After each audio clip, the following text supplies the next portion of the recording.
मजलिस बचाओ तहरीक के तर्जुमान अमजदुल्लाह खान खालिद ने रियासत में राज्यसभा की 3 नशिस्तों के लिए चुनाव में किसी मुस्लिम उम्मीदवार को टिकट न देने पर सख्त एहतजाज किया। अपने एक बयान में उन्होंने कहा कि गुज़श्ता 7 वर्षों में चीफ मिनिस्टर ने एक भी मुस्लिम शख्स को राज्यसभा का उम्मीदवार नहीं बनाया, जिससे उनकी फ़िरक़ापरस्त ज़हनियत का अंदाज़ा लगाया जा सकता है। लोकसभा की 17 नशिस्तों पर हैदराबाद के सिवा किसी भी पार्लिमानी हल्के से कोई मुस्लिम उम्मीदवार मुंतखब नहीं हो रहा है। ऐसे में उम्मीद की जा रही थी कि टीआरएस किसी मुस्लिम नुमाइंदे को राज्यसभा के लिए रवाना करेगी। देखिए साहब, आने वाले कुछ दिनों के बाद में जो है हिंदुस्तान में राज्यसभा के इलेक्शंस होने वाले हैं और तकरीबन 57 राज्यसभा के सीट्स खाली हुए हैं पूरे स्टेट्स में, टोटल 15 स्टेट्स में। तो हमारे तेलंगाना स्टेट में भी जो है 3 राज्यसभा के सीट्स खाली हुए थे और 2 दिन पहले हमारे चीफ मिनिस्टर जनाब के चंद्रशेखर राव साहब 3 उम्मीदवारों का नाम का ऐलान किए। वद्याराजू रविचंद्रा बंडी पार्था सारथी रेड्डी दिवाकर दामोदर राव। तो ये बड़े अफसोस की बात है कि तेलंगाना 2014 में अलग हुआ।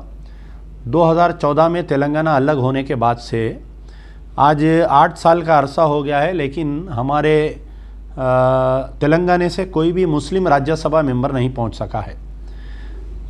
केसीआर साहब जो है मुसलमानों के हमदर्दी की तेलंगाना से एजिटेशन में बहुत बातें करते थे। अक्सर ये उनकी तकारीर होती थी कि मुस्लिम्स जो है इलेक्टेड नहीं हो सकते, यानी एमपी या एमएलए नहीं बन सकते।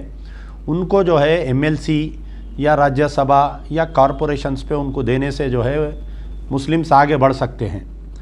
तो मुझे अच्छा याद है कि एक मरतबा जमात इस्लामी का कुछ दावत इफ्तार था बंजारा फंक्शन हॉल में, आई थिंक। वहाँ पर केसीआर साहब ने अपनी तकारीर में ड्यूरिंग तेलंगाना एजिटेशन में बात बताए थे कि मैं अगर सीएम बनूंगा तो 12% reservation, KG to PG free, ये माइनॉरिटी रेसिडेंशियल स्कूल्स डालूँगा, बजट बढ़ाऊँगा और साथ में ये वादा किए थे कि जब भी इलेक्शन होंगे राज्यसभा के एक मुसलमान को हम देंगे। तो अब आप देखिए कि बड़े अफसोस की बात है कि एक भी मुसलमान को राज्यसभा 8 साल में हम भेजने में नाकामयाब हो गए। टीआरएस पार्टी एक तरफ अपने आप को सेकुलर, चीफ मिनिस्टर साहब अपने आप को सेकुलर, उनके आलयकार जितने तंजीमें जैसा मजलिस इत्तेहादुल मुस्लिमीन या उनके ताईदी नॉन पॉलिटिकल ऑर्गेनाइजेशंस या मुस्लिम ऑर्गेनाइजेशंस जैसा जमात इस्लामी है, आपके तामीर मिल्लत है, मुख्तलिफ है, जैसे कई उलमा मशाइखीन जो केसीआर साहब को एक सेकुलर इंसान बनाकर पेश करते हैं, ये उनके लिए सवालिया निशान है कि केसीआर साहब अगर सेकुलर होते तो एक ना एक तो मुसलमान को राज्यसभा भेजते थे, क्योंकि आपकी खुद ये तकरीर है केसीआर साहब की कि मुस्लिम्स जो है एमएलए एमपी इलेक्ट नहीं हो सकते, हम उनको राज्यसभा एमएलसी भेजना बोल के। अब मैं आपको बतलाता हूँ कि पूरे 8 साल में जो है इलेक्टेड एमएलए यानी एमएलसी कोठे में आप महमूद अली साहब को सीएम दिए,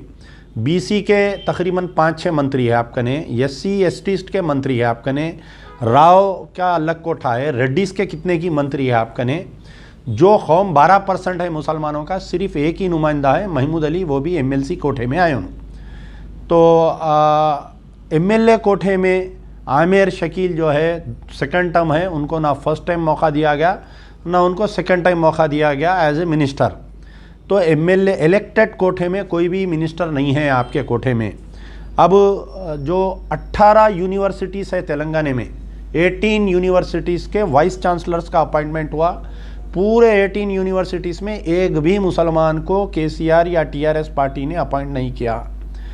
जहाँ पर आपके Telangana state public service commission की बात आती है, वहाँ पर तकरीबन 9 या 10 मेंबर्स का अपॉइंटमेंट किया गया, लेकिन एक भी मेंबर को हर टाइम जब भी जो भी गवर्नमेंट रहती है, चाहे वो टीडीपी रहो, कांग्रेस रहो या कोई भी गवर्नमेंट रहने दो, वो लोग ये करते कि एक मुस्लिम नुमाइंदा Telangana state public service commission में रखते, ताकि जितने जॉब्स आ रहे हैं एक सोची समझी साजिश के तहत, क्योंकि 90,000 कुछ जॉब्स आ रहे हैं और वो Telangana state public service commission के तहत ये जॉब्स दिए जा रहे हैं।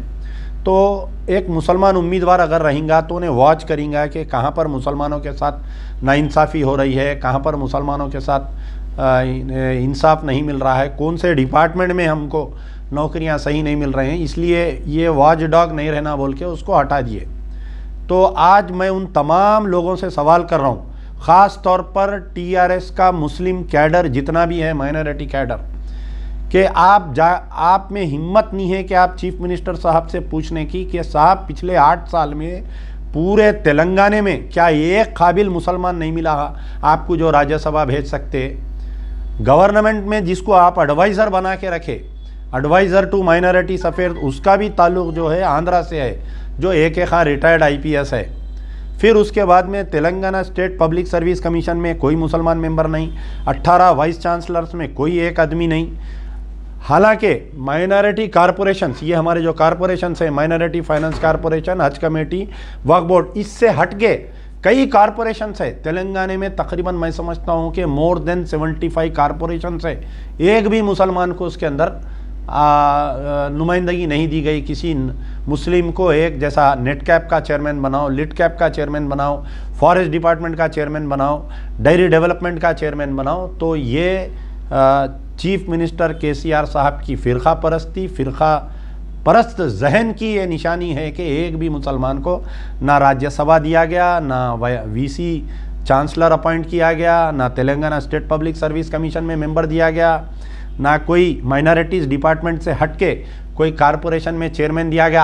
अब कल इलेक्शन आएगा 2023-24 में, ये फिर आ जाएंगे हमारे उलमा, मशाइखीन, ये मजलिस इत्तेहादुल मुस्लिमीन, ये तामीर मिल्लत आके बोलेंगे नहीं नहीं हमारे CM साहब सेकुलर है। तो आज का ये वीडियो मेरा उठाकर रखिए, उनसे सवाल है जो लोग 12 KCR को सेकुलर, 12 KTR को सेकुलर, 12 ये उनके रूल को सेकुलर कहते हैं, उनके लिए सवालिया निशान है।